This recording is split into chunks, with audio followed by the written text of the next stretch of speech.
Alléluia, Alléluia, Alléluia, Alléluia, Alléluia, Alléluia. Le Christ a pris nos souffrances, il a porté nos maladies. Alléluia, Alléluia, Alléluia.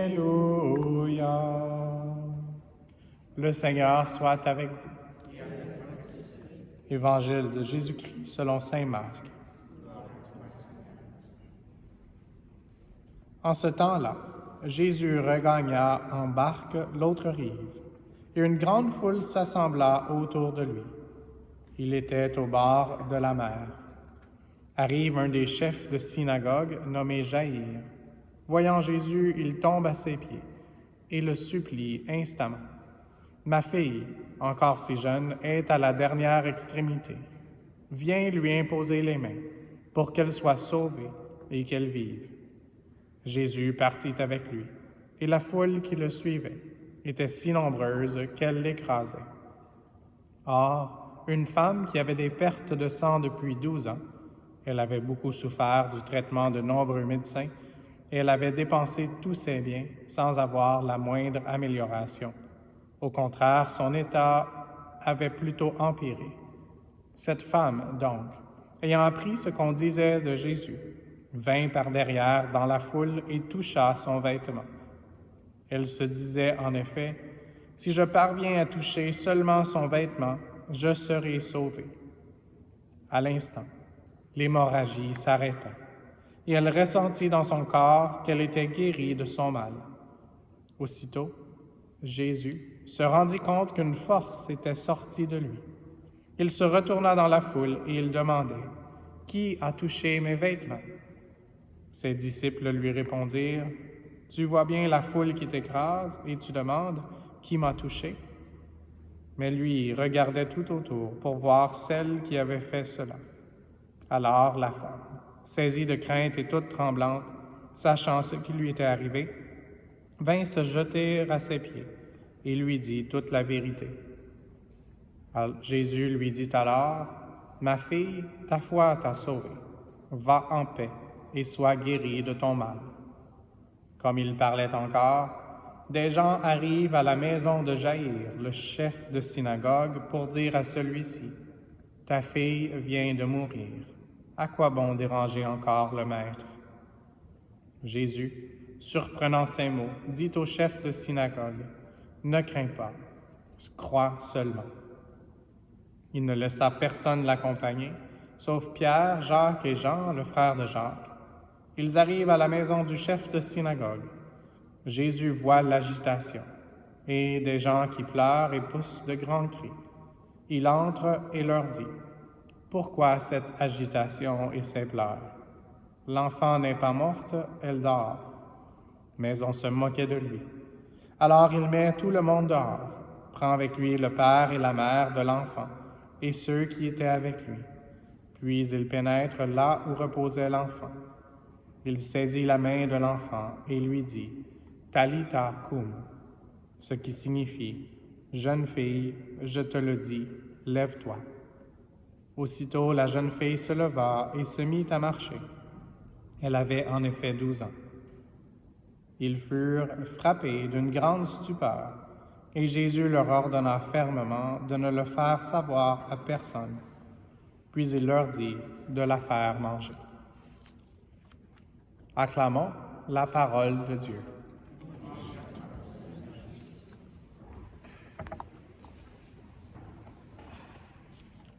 C'est intéressant de voir les dernières paroles ici. Il leur dit de la faire manger. Je suis quelqu'un qui a un grand appétit. Et puis hier, pour une rare fois, je suis allé à un restaurant où je n'ai pas pu terminer complètement.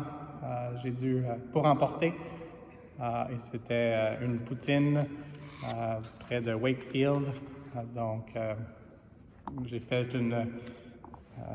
une revue, comme on dit en anglais, review, de l'endroit. Et donc, c'était très bon aussi. C'était pas juste la quantité, mais je dis ça juste en passant, que le Seigneur nous donne plus que ce qu'on peut digérer. Et ça, c'est un exemple aujourd'hui de l'Évangile qui est déjà très long.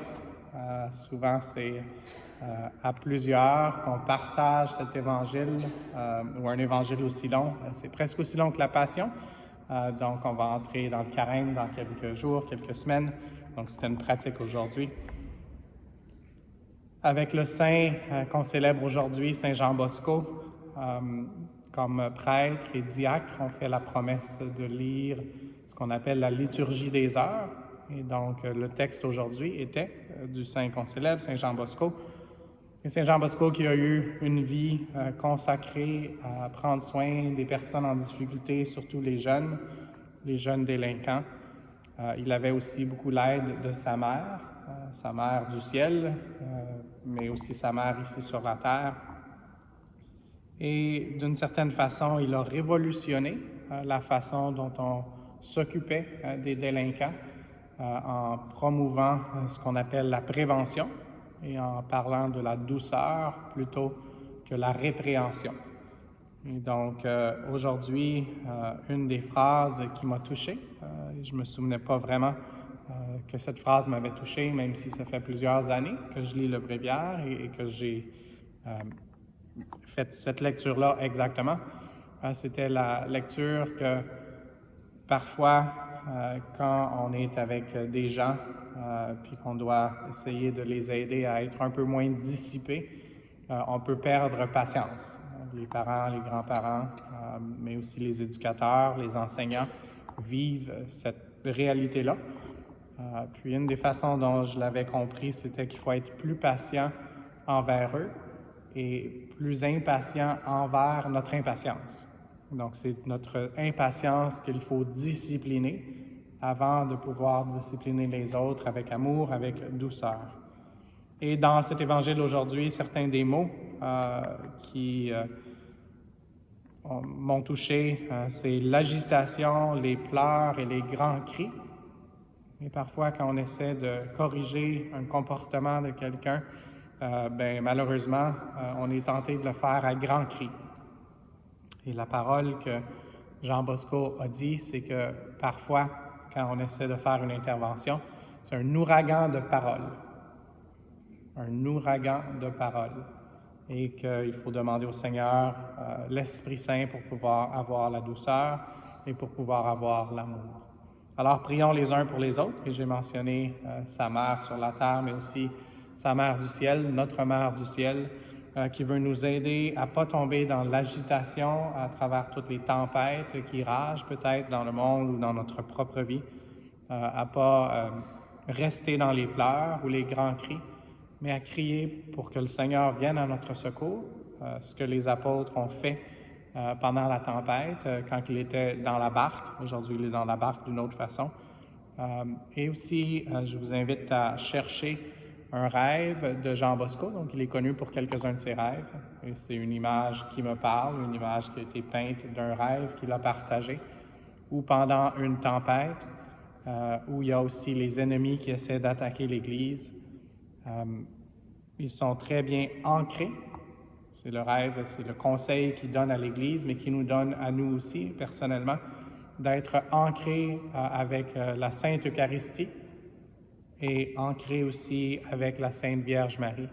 Et ça va nous permettre de ne pas succomber à la tentation quand on a des tourments, quand on est en désarroi, mais vraiment d'avoir une foi solide et que cette foi solide nous aide à continuer de cheminer dans l'espérance et avec le plus important, l'amour.